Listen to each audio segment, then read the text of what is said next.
రెండు విషయాలు బయలుపరచబడతాయి. ఒకటి సిలువ వేయబడిన యేసును గురించి, రెండవది పునరుత్థానుడైన యేసును గురించి. సిలువ వేయబడిన యేసు పాప క్షమాపణ కొరకు ఆయన చేసినటువంటి యజ్ఞాన్ని వారు ప్రకటించారు. మీరు తెలియక ఏ యేసును సిలువ వేశారో ఆ యేసే క్రీస్తు అని ప్రకటించాడు పేతురు భక్తుడు.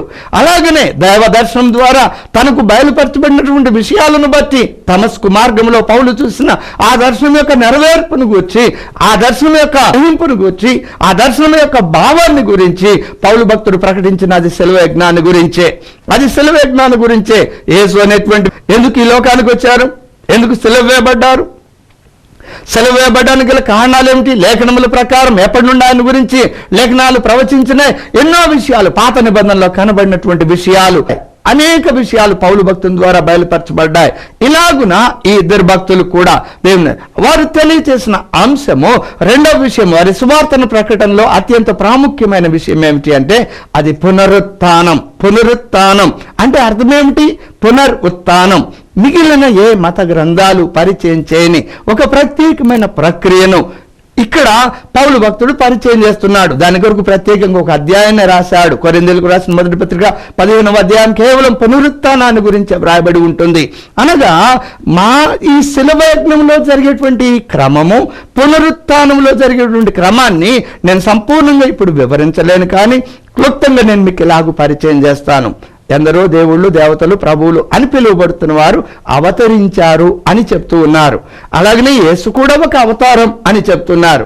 ఆ అవతారము అనేటువంటి మాటకు అర్థము చాలా సువిశాలమైంది. అది ఒక జీవిత కాలంతో ముగించబడేది కాదు. ఈ విషయం అర్థమైతే అది అవతారం అనేటువంటి మాటను మనం ఉపయోగించాం. అసలు అవతారం అనేటువంటి మాట ఉపయోగించడానికి భూమి మీద అవతరించారు అని చెప్తున్నారు కదా, అవతరించక మునుపు ఆయన ఎక్కడున్నారు? అవతరించినటువంటి వ్యక్తి అని పరిశీలన చేస్తే ఎఫెసీయులకు రాసిన పత్రిక 1వ అధ్యాయం 3 నుండి 7 వచనాలు చూస్తే అక్కడ జగత్ పునాది వేయబడక మునుపే ఆయన సంకల్పము చొప్పున మనమున్నామని, క్రీస్తునందు మనమున్నామని లేఖనం చెప్తుంది. అలాగ ఉన్నటువంటి ఎక్కడున్నాం? క్రీస్తునందు. ఎలాగున్నాం? క్రీస్తు ఎలాగున్నాడో అలాగున్నాం. క్రీస్తు ఎలాగున్నాడు? పరిశుద్ధుడిగా ఉన్నాడు. ఒక మాట చెప్పాలి అంటే పరిశుద్ధుడిగా ఉన్నటువంటి క్రీస్తులో ఉన్న వ్యక్తులు తగిన సమయాలలో, నేను ఒక 50 సంవత్సరాల క్రితం క్రీస్తులో ఈ భూమి మీదకి శరీరధారికి వచ్చాను. అలాగే ఈ వర్తమానం ఇచ్చిన లేవు. 10 ఏళ్ళు, 20 ఏళ్ళు, 30 ఏళ్ళు, 50 ఏళ్ళు, 70 ఏళ్ళు, 100 ఏళ్ల క్రితం ఈ భూమి మీదకి శరీరధారికి వచ్చావు. అనగా నీ అవతారం ఈ 10 ఏళ్ళు, 20 ఏళ్ళు, 30 ఏళ్ళు, 50 ఏళ్ళు, 100 ఏళ్ల క్రితం ప్రారంభమైందా? కాదు.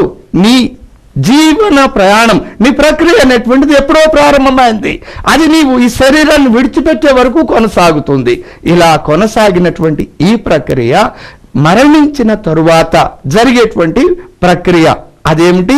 పునరుత్థానం, తిరిగి లేపబడ్డం.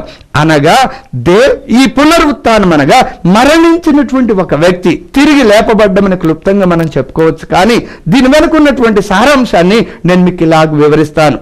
అనగా అవతారం అనేటువంటి ప్రక్రియలోని 2 భాగాలు. మొదటి భాగంలో దైవ స్వరూపం నుండి నరస్వరూపానికి రావడం, దైవ స్వరూపం నుండి నరస్వరూపానికి రావడం. రెండవది పునరుత్థానంలో జరిగే ప్రక్రియ ఏమిటి అంటే ఈ నరస్వరూపం నుండి తిరిగి దైవ స్వరూపాన్ని పొందుకోవడం, తిరిగి దైవ స్వరూపాన్ని పొందుకోవడం. ఎలాగూ ఈ దైవ స్వరూపాన్ని పొందుకున్నటువంటి వ్యక్తి ఎప్పటి వరకు ఉంటారు? నిత్యత్వంలో ఉంటారు. రాబో యుగాలన్నిటా ఉంటారు. ఇది లేఖనం చెప్తున్నటువంటి సత్యం. దీని గురించి మా దగ్గర మీరు దైవములు అనేటువంటి టాపిక్ లో ఈ అంశాలను సవివరంగా నేను మీకు పరిచయం చేశాను. ఆ అంశాలు కావాల్సిన వారు అక్కడ ఫోన్ నంబర్స్ కు తెలియచేయండి. దీని గురించిన వివరణ నేను అందులో తెలియపరచబడుతుంది. సారాంశం ఏమిటి అంటే ఈ అవతారము, యేసుక్రీస్తు అవతారం అని చెప్తూ ఉన్నటువంటి వ్యక్తులు ఎవరైతే ఉన్నారో ఆ వ్యక్తులు అది ఒక లిమిటెడ్ పీరియడ్ కు సంబంధించింది కాదు. అది జగత్ పునాది వేయబడక మునుపు నుండి ఉన్నది. ఈ భూమి మీద శరీరధారికి వచ్చి ఈ శరీరంలోని ఆ ఆత్మ ఈ శరీరాన్ని విడిచిపెట్టే వరకు జరిగేటువంటి ప్రక్రియ. అనగా దైవ స్వరూపం నుండి నర స్వరూపంలోనికి రావడం అవతారం అయితే, పునరుత్థాన ప్రక్రియలో నర స్వరూపం నుండి దైవ స్వరూపాన్ని పొందుకోవడం పునరుత్థానం యొక్క పరాకాష్ట. అది ఎలా జరుగుతుంది? ఎప్పుడు జరుగుతుంది? ఎవరిలో జరుగుతుంది? ఇలా ప్రశ్నించుకుంటూ వెళ్తే ఈ పునరుత్థానం అనేటువంటిది అనేక రకాలుగా జరుగుతుంది. మనం చనిపోయి తిరిగి లేచినాక జరిగేది పునరుత్థానం మాత్రమే. కానీ ఆ ఛాయలు, ఆ అనుభవాలు, ఆ నీడలు ప్రతి దినము కూడా ప్రతి వ్యక్తిలో కూడా ఈ పునరుత్థానపు అనుభవాలు జరిగినప్పుడు, ఉదాహరణకు నేను మీకు ఇలాగ చెప్తాను, పునరుత్థానం అనేది మరణము మరలా తిరిగి జీవించడం అనే ప్రక్రియ అయితే, ఈ లోకంలో పాపానికి మరణించడం, పరిశుద్ధతకు జీవించడం, పాపానికి మరణించడం ఒక చర్యను, ఒక ఘట్టాన్ని ముగించడం అయితే, పరిశుద్ధతకు జీవించడం మరి ఒక ఘట్టానికి నాంది ప్రస్తావన. అలాగనే లోకానికి చనిపోవడం, దేవుని రాజ్యం కొరకు బ్రతకడం, అలాగనే అహానికి చనిపోవడం, క్రీస్తుకు చనిపోవడం, క్రీస్తు కొరకు బ్రతకడం, ఇలాగ అనేక విషయాలను మనం దానిలో ధ్యానం చేయవచ్చు. ఈ అనుభవాలు దినదినము ఒక వ్యక్తిలో పరిశుద్ధాత్మకు అభిషేకం పొందుకోవాలి అని కోరుతున్న వ్యక్తిలో ఇవి దినదినము జరగవలసినటువంటి ప్రక్రియలు, జరుగుతూ ఉన్న ప్రక్రియలు. ఆ అభిషేకం పొందుకున్నప్పుడు జరిగేటువంటి చర్యలు, మనం ధ్యానం చేస్తున్న అంశం ఒక వ్యక్తిని దేవుడు ఎలాగ వాడుకుంటాడు అనేటువంటి విషయాన్ని సవివరంగా ధ్యానం చేస్తూ అలా వాడబడుతున్న వ్యక్తులైనటువంటి పేతురు, పౌలులను మనం పరిశీలన చేస్తున్నాం. ఇద్దరు కూడా అపోస్తులుగా, ఇద్దరు కూడా పిలువబడిన వారుగా, ఇద్దరు కూడా దర్శనం కలిగిన వారుగా, ఇద్దరు కూడా దేవుని చిత్తమును నెరవేర్చడం కొరకు తమను తాము సమర్పించుకున్న వారుగా మనం చూస్తాం. అంతేకాదు ఇద్దరు కూడా హింసానుభవాన్ని వారు అనుభవించారు, శ్రమలను అనుభవించారు. ఇద్దరు కూడా కొట్టబడ్డారు. దేవుడు ఏమన్నా హింసించి అభిషేకం ఇచ్చేవాడా అండి? ఈ ప్రశ్న ఒకవేళ మీ హృదయాల్లోకి వస్తుందేమో. కాదు. ఆయన చిత్తంలో, ఆయన సంకల్పంలో ఉన్న వ్యక్తులు మాత్రమే అలాగున పరిశుద్ధాత్మ అభిషేకం పొందుకోవాలంటే హింసను పొందుకోవాలనే రూల్ అలాగేమీ లేదు. వారి జీవితంలో జరిగిన సంఘటనలు నేను మీకు తెలియజేస్తాను. పౌలు భక్తుడు 40 కంటే ఎక్కువ శ్రమలను అనుభవించినట్లుగా ఆయన పత్రికల్లో ఆయన చెప్పినటువంటి సాక్ష్యం, పరిశుద్ధాత్మ పూర్ణుడై అనేక శ్రమలు. అలాగనే పేతురు భక్తుడు కూడా ఎన్నో శ్రమానుభవాలను అనుభవించారు, కొట్టబడ్డారు, చెరసాల్లో వేయబడ్డారు. ఇద్దరు వ్యక్తులు కూడా చెరసాల్లో వేయబడ్డారు. ఇద్దరు కూడా చెరసాల్లో వేయబడిన తరువాత వారు విడిపించబడ్డారు. ఇద్దరు కూడా విడిపించబడ్డారు. చెరసాల్లో వేయబడిన సందర్భాలు వేరు, పరిస్థితులు వేరు, విడిపించబడిన విధానాలు కూడా వేరు. పేతురును విడిపించడానికి దేవదూత వచ్చింది, అలాగనే పౌలును విడిపించడానికి దేవదూత అయితే రాలేదు. కానీ వారు పాటలు పాడినప్పుడు భూకంపం వచ్చింది. అప్పుడు ఆ చెరసాల పునాదులు కదిలిపోయినాయి, ఆ సంఖ్యలు ఊడిపోయినాయి, బోండాలు ఊడిపోయినాయి. అక్కడ ఒక భయం కలిగినట్లుగా మనం చూస్తాం. ఈ ఇద్దరు వ్యక్తులు కూడా హతసాక్షులుగా చంపబడ్డారు. క్రీస్తు తల పైకి కాళ్ళు క్రిందకు పెట్టి సిలువ వేయబడితే, పేతురు భక్తుడు తల క్రిందగా కాళ్ళు పైకి పెట్టి ఆ సిలువ మీద సిలువ వేయబడిన తర్వాత ఆ రాబందులు ఆయన శరీరాన్ని పీక్కొని తిన్నట్లుగా చరిత్రకారులు తెలియజేస్తున్నారు. పౌలు భక్తుడు అయితే అలాగూ చంపబడలేదు. సిలువ వేయబడాలని ఆయనకు ఆశగా ఉన్నా సిలువ వేయడానికి ఆనాటి చట్టం గవర్నమెంట్ ఒప్పుకోలేదండి. ఎందుకు కారణం? 2 దేశాల పౌరసత్వం కలిగినటువంటి పౌలు రోమా పౌరసత్వాన్ని కలిగి ఉన్నాడు. రోమీలైనటువంటి వ్యక్తులు ఎంతో ఘనత కలిగిన వ్యక్తులుగా చరిత్ర తెలియజేస్తుంది. గనుక నీచమైనటువంటి మరణం రోమా పౌరుడు పొందడానికి వీలు లేదు. గనుక తల నరికి చంపబడినట్లుగా మనం చూస్తాం. ఇద్దరు పరిచర్యలో కూడా సుదీర్ఘమైనటువంటి ప్రసంగాలు చేశారు. 2వ అధ్యాయం, 3వ అధ్యాయం, 4వ అధ్యాయం, 5వ అధ్యాయాల్లో చూసినట్లయితే పేతురు యొక్క సుదీర్ఘమైన ప్రసంగాలు మనకు కనపడతాయి. పౌలు సుదీర్ఘమైన ప్రసంగాలు 17వ అధ్యాయం ఏథెన్సు వారికి 26, 27, 25 అధ్యాయాలు మనం చూసినట్లయితే అక్కడ రాజుల ఎదుట, కైసరు ఎదుట, అగ్రిప్ప ఎదుట, వీరి ఎదుట సుదీర్ఘమైనటువంటి ప్రసంగాలు, సవివరంగా చరిత్రను చెప్పుకుంటూ వస్తూ సవివరణమైనటువంటి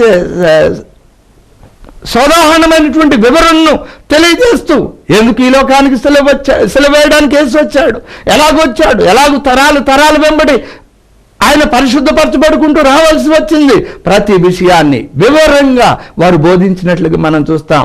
ఈనాడు ప్రసంగాల్లో మనం చూసినప్పుడు కేవలం యేసుక్రీస్తు అద్భుతాలు చేస్తాడనేటువంటి వ్యక్తిగాను, ఆయన చేసేటువంటి మేలుల గురించి ప్రకటించేటువంటి కార్యాలుగాను ఆ స్వార్థ ప్రకటనలు కనపడుతున్నాయి. కానీ ఆయన చరిత్రను గురించి లేఖనముల ప్రకారం ఈ లోకం మీదకి వచ్చాడు, కాలం సంపూర్ణమైనప్పుడు ఆయన భూమి మీద జన్మించాడు, భూమి మీద జీవించినటువంటి ఆయన జీవన విధానం ఏమిటి, ఆయన మనోవైఖరి ఏమిటి, ఆయన 3.5 సంవత్సరాలు చేసిన పరిచర్యలో ఆ 3.5 సంవత్సరాల్లో ఆయన మనోవైఖరి ఏమిటి, ఆయన ఎదుర్కొన్నటువంటి పరిస్థితులు ఏమిటి, ఎదుర్కొన్న సవాళ్ళు ఏమిటి, వాటిని ఎలాగ జయించాడు, శరీరధారిగా ఉన్నప్పుడు ఆయన జయించిన విధానం ఏమిటి, మనం ఎదుర్కొంటున్న సమస్యలు ఏమిటి, వాటిని పోల్చుకుంటూ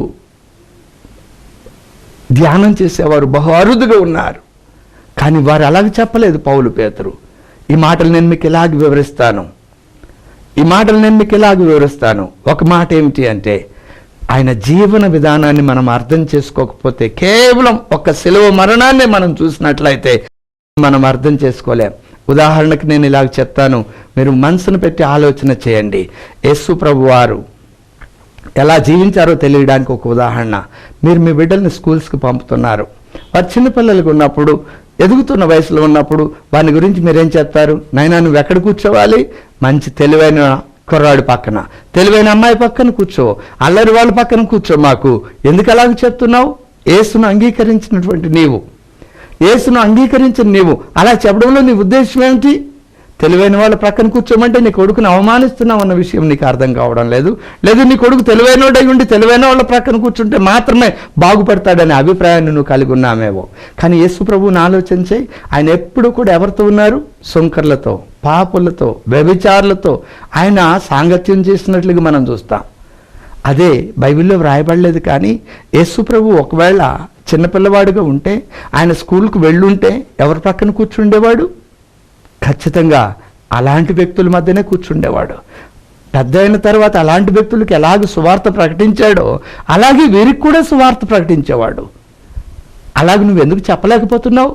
కారణం, ఇదనం యేసును అంగీకరించిన నీవు యేసు యొక్క పరిశుద్ధతకు సమానమైనటువంటి సంపూర్ణత కలిగిన పరిశుద్ధత నువ్వు కలిగి లేవు గనక నీ బిడ్డలకు అలాంటి పరిశుద్ధతను నువ్వు బోధించలేక, అలాంటి వ్యక్తిత్వాన్ని నువ్వు అలవరచలేక నీ బిడ్డలకు చెప్తున్నావు, మంచోళ్ళ పక్కన కూర్చో, మంచోళ్ళ ప్రక్కన కూర్చో.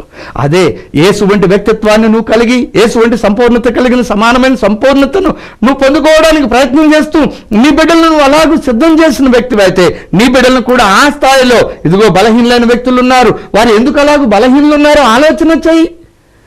వారి బలహీనతలో కారణం ఏమిటో, ఒకవేళ ఒక వ్యక్తికి మార్కులు తక్కువ వచ్చినాయి, ఎందుకు వచ్చినాయో చూడు. అతని మార్కులు రావడానికి నువ్వు సహాయం చేయగలవేమో చూడు. ప్రభు ప్రేమను ప్రకటించడానికి దాన్ని ఒక అవకాశంగా తీసుకో. అని నువ్వు ప్రకటించే వ్యక్తిగా ఉంటావు. అలా చేయలేకపోతున్నావంటే క్రీస్తు కలిగిన సంపూర్ణతకు సమానమైన సంపూర్ణత పొందుకోవాలన్న తపన, తృష్ణ నీకున్నదో లేదో ఒక్కసారి ప్రశ్నించుకో. ప్రియమైన సహోదరి, సహోదరుడా, నేను మీకు పరిచయం చేస్తున్న అంశం పరిశుద్ధాత్మపు అభిషేకం అనేటువంటి అంశంలో ఒక వ్యక్తిని దేవుడు ఎలా ఉపయోగించుకోవడానికి అవసరమైన పరిస్థితులు ఏమిటి అని చెప్తూ, అందులో పేతురు, పౌలు అనేటువంటి ఇద్దరు వ్యక్తులను అపోస్తల కార్యం గ్రంథంలో ఎలాగూ వాడుకున్నారో చెప్తున్నాను. అందుకొరకు క్రీస్తు యొక్క మనోవైఖరిని వారు ఎలాగో అధ్యయనం చేశారో చెప్తూ ఉన్నాను. వారు ఎలాగో అనుభవాల్లో నడిపించబడ్డారో చెప్తూ ఉన్నాను. యేసు ప్రభు చనిపోయిన వారిని 3 లేపారు. పౌలు ఐతుకును లేపాడు. పేతురు దోర్కాను లేపాడు. బైబిల్ గ్రంథంలో 7 వ్యక్తులు, చనిపోయిన వ్యక్తులు తిరిగి లేపబడ్డారు. అందులో 5 వ్యక్తులు 3 వ్యక్తుల ద్వారా లేపబడినట్లుగా చరిత్ర చెప్తుంది. వీటి మీద కూడా ఒక ప్రత్యేకమైన, మీరు ఒక మాట గమనించండి, బైబిల్ గ్రంథంలో ఏ అద్భుత కార్యం జరిగినా ఆ అద్భుత కార్యం వెనక మన జీవితాలకు అవసరమైనటువంటి ఒక సందేశం ఉంది. ఆ సందేశాన్ని నువ్వు గ్రహిస్తే ఆ అద్భుతం చేయడానికి నువ్వు ఇష్టపడతావు.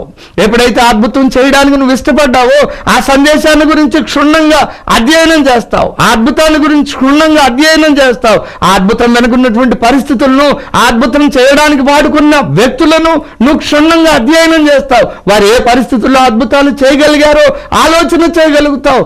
ఎలాగో అద్భుతం చేయగలిగారో వివేచించగలుగుతావు. వారు ఎలాగూ వివేచించి ఎలాగూ అద్భుతం చేయడానికి దేవుని చేత వాడబడ్డారో వారున్న పరిస్థితులు ఏమిటో నీకు అర్థమైనప్పుడు నీవున్న పరిస్థితులు, నీ దైనందిన జీవితంలో ఎదురవుతున్న పరిస్థితులను నువ్వు వివేచించగలుగుతావు. ఆ పరిస్థితుల్లో లేఖనముల్లో ఎలాగ యేసు ప్రభు స్పందించారు, నేను ఇలా స్పందించాలి.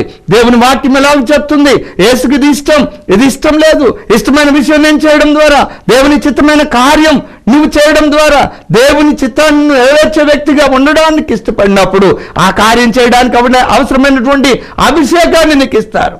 నీ పట్ల ఎంతసేపు మానవుల వైఖరి, మరి ముఖ్యస్తులైనటువంటి వ్యక్తుల వైఖరి ఎంతసేపు నేను, నా స్వార్థం, ఎంతసేపు నా భార్య, నా బిడ్డలు, నా కుటుంబం, నా వ్యాపారం, లేకుంటే నా వ్యవసాయం, నాకున్నటువంటి పనులు, నా చదువులు, నా ఉద్యోగాలు. అయ్యా ఇదిగో ఈ ఉద్యోగంలో లాభం రావాలయ్యా, ఈ చదువులో ఉన్నత విద్యకు వెళ్ళాలయ్యా, ఇదిగో ఈ డిగ్రీ పాస్ కావాలి, ఉద్యోగం రావాలి, ఒక గోల్ పెట్టుకొని, టార్గెట్ పెట్టుకొని ఆ వ్యక్తిగత జీవితాన్ని కట్టుకోవడానికి, సొసైటీలో ఉన్నతమైన వ్యక్తులుగా ఉండడానికి ప్రయత్నం చేస్తారు.